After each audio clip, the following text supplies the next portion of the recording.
our local community. And Lisa has been involved with Access Tucson for several years, just a beginning of time, which for her that makes you about 23. So everyone, please give a warm welcome to Lisa.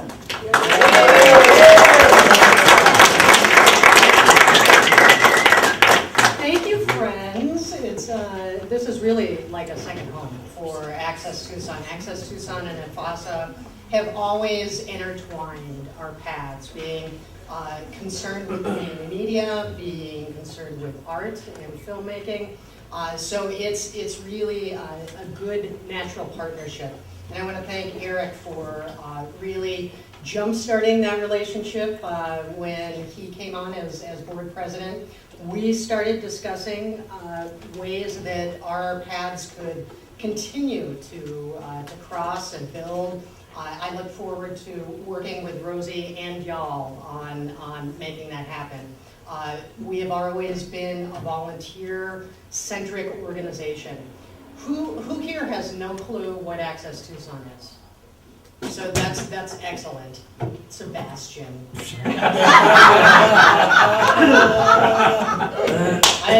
I know what Sebastian's role is in my life at Access Tucson, but so that's good. So that's obviously part of our mission fulfilled. There's some community awareness that needs to increase in a big way. In many ways, we are still one of the best kept secrets of Tucson in terms of being a resource. It has been an incredibly difficult last couple of years for that organization, for Access Tucson. So we have managed to kind of come through, I think, the most difficult part of the storm, I'm hoping, and really start the process of reinvention. And so tonight, when Rosie asked me to come, it's like, well, I'll certainly let you know where we are and what the board is talking about, what our membership is doing and focusing on. But I truly am interested in hearing from this group. And we did a survey, about a year ago on what is a vital community media center. What are those components? And this is a unique group to answer that question. We certainly heard from some of our viewers who are, I think, an important part that often get overlooked because we're in the facility, we're doing things, we're in touch with each other. So that's an important group to listen to. Then, of course, producers. And really our mission, the three things we do, I think the best, are media education. When people say to me, well, really sorry, like the internet made you obsolete, kinda, that YouTube wiped you out. I said, well, you know, when's the last time YouTube taught your kid about camera angles, about what the psychology behind creating media is, what's going on? So I think a brick and mortar place where we can get together, where we can share ideas, just like this gathering tonight, it's really important that we get together as a community and share ideas. And there's still a huge value in that one-on-one personal interaction. But tonight I do want to hear from this group about that question, what makes the great components of a community media center? So media education, big part that I think we can really share. I know Fred has done work in our facility with the school district teaching.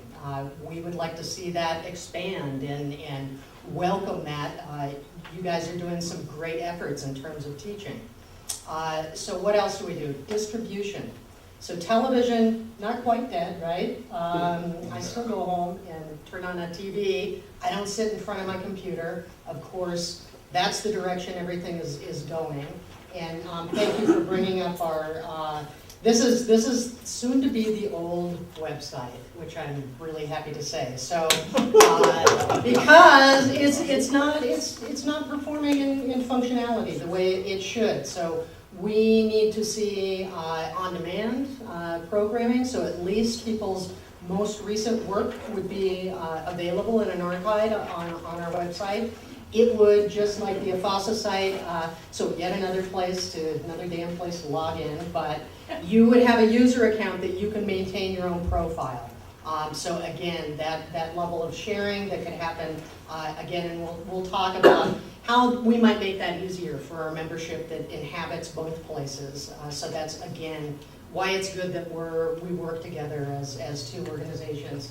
But that's something, distribution, and again, still important on those cable channels. It's a huge reach. It's about 220,000 households across not only Tucson, but in Oro Valley, out in the county, of course, some in Green Valley.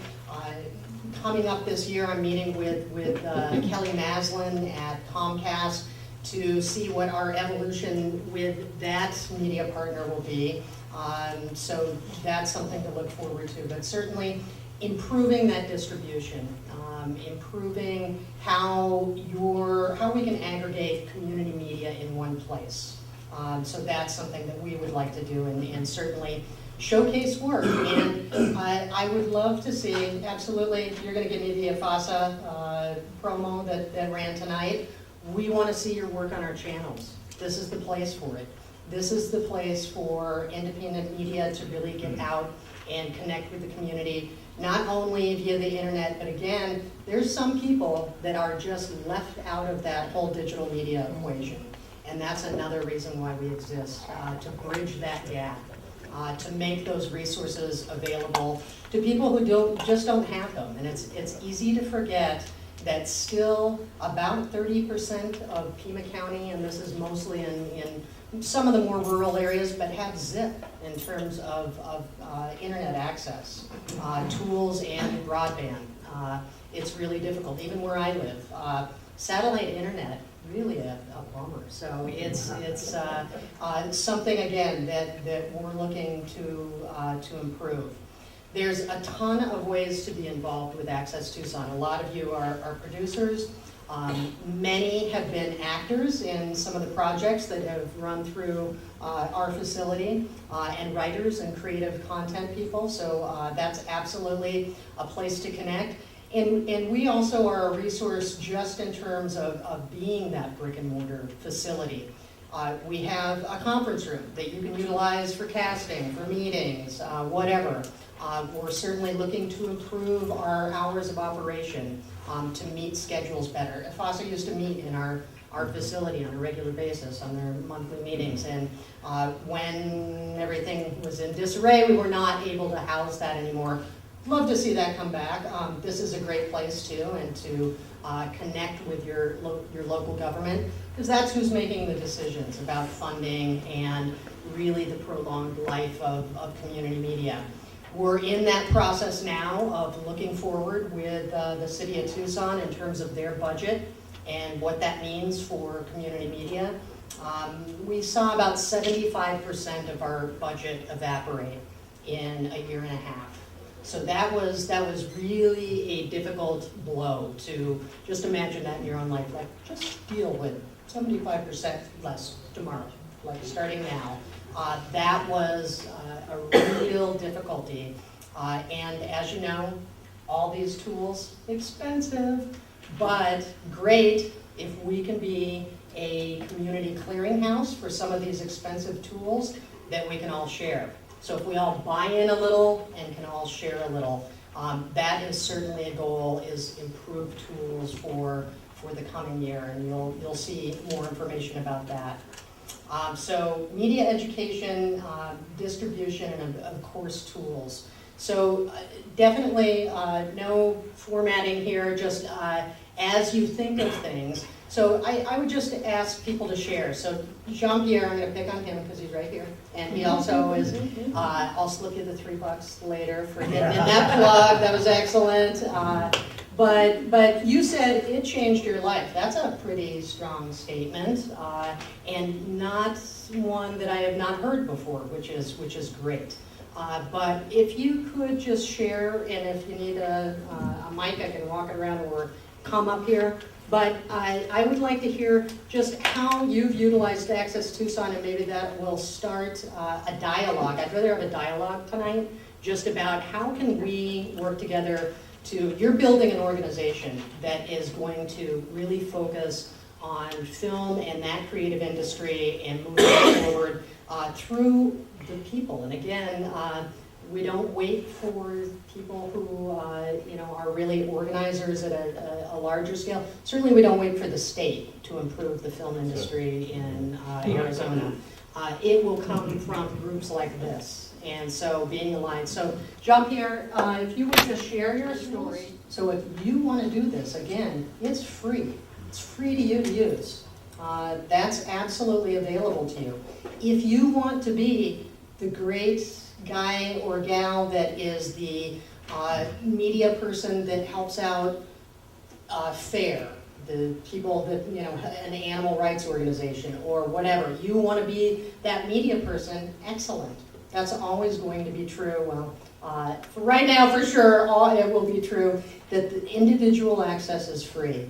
Only when an organization says, I don't have time to coordinate with your volunteers or people who use your facility. I don't want to learn anything technical. I just want to get this done. Just, can you do a PSA? Can we be on your talk show? We just want to get it done. Then you're asking the organization to do something, and that's when a cost comes in.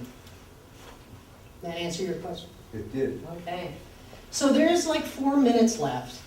Again, what are your thoughts about what would you like to see as an IFASA member that you could come down to Access Tucson and have available to you?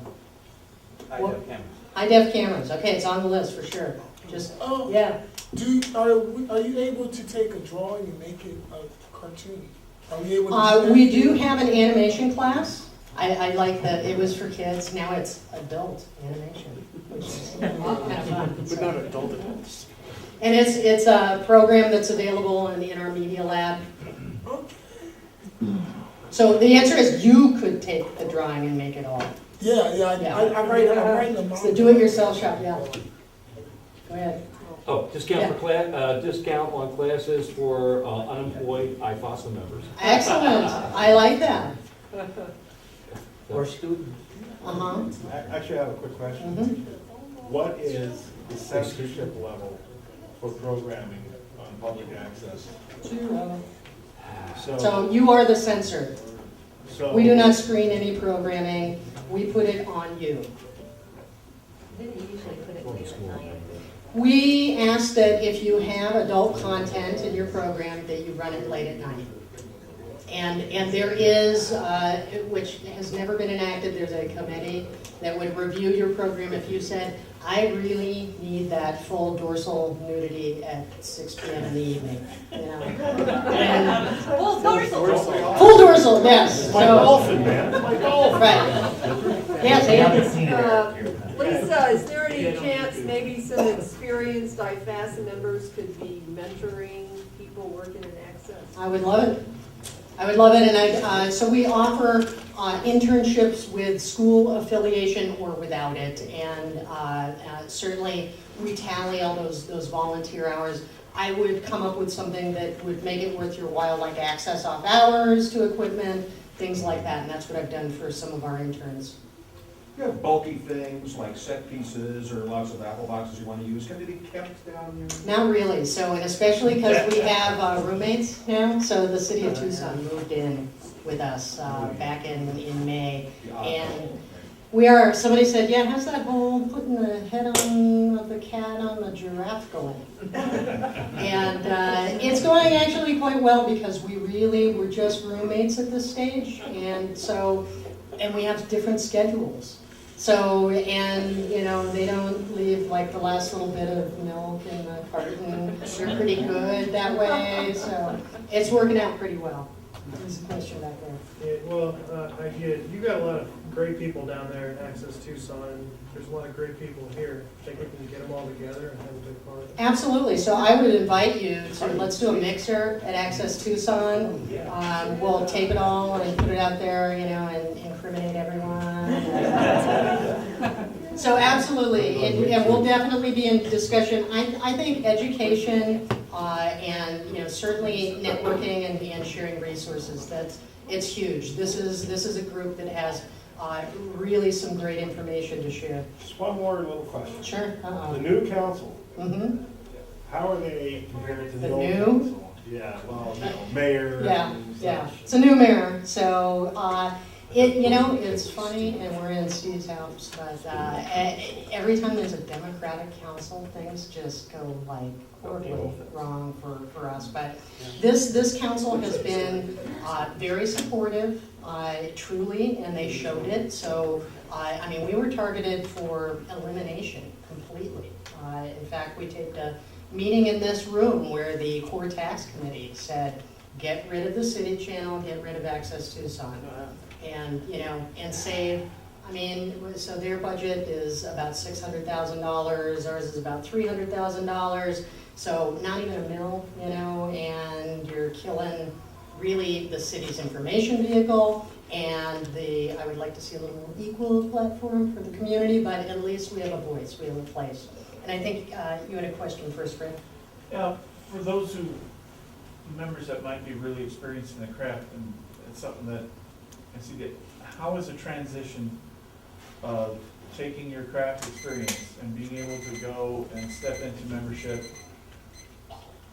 and try to deal with the getting signed off or getting checked off on all the technical aspects that a person has to go through and test and clarify? Sure. Pretty simple, you talk to me, and we just have a chat about, so what have you been using, what is equivalent, what's not. The one area that I rarely waive stuff is studio, just because studios can be so different because it's so many components, so it's what switcher you've used, what audio mixer you've used, what cameras you've used, what CCUs. So other than that though, probably anything. And for you, Fred, you just walk in. You own the place. There's one more back there and I'll shut up. Yeah, I hear a lot of familiarity or similarity between some of your goals and the community library. Have you thought about whether you have any opportunity to partner with them? We have and do, so we have in the past, and we will this summer with they're trying to really develop a youth community media center. So we're absolutely in partnership and sharing goals and hopefully software licensing, which is hugely expensive, as you all know. I met Jonathan Rothschild at a fundraising thing for him for his run, and I specifically asked him about what was he interested in entertainment arts and public access, and he said he was very interested in keeping that going and alive. So even though he's a Democrat, I wouldn't say one time with a brush of absolutely. It's just funny. You would think that's he seems very positively involved. He absolutely is, and I've met with him, and I'm meeting with him at the end of this month again. And absolutely, he's supportive of not only community access but developing the city channel and really making it serve the community. So, all right. Well, I really hope to see you all on my doors and not far from over there. So please grab one. My cell phone is on there. I am very accessible and happy to help you negotiate anything about getting into the community media process we need. All right, thank you, and thank you, Rosie. Thank you so much, Cindy. There's no reason why none of us, or all of us, shouldn't be down there and members of Access Tucson. They give everything away, and it's all the tools that we need. So absolutely, I strongly recommend everybody to check it out. Okay, we are just about done with the yakety yak part of it. We do want to, we will be handing out the surveys and also the evaluations. Please take a few minutes to fill those out. And actually, Jana will tell us.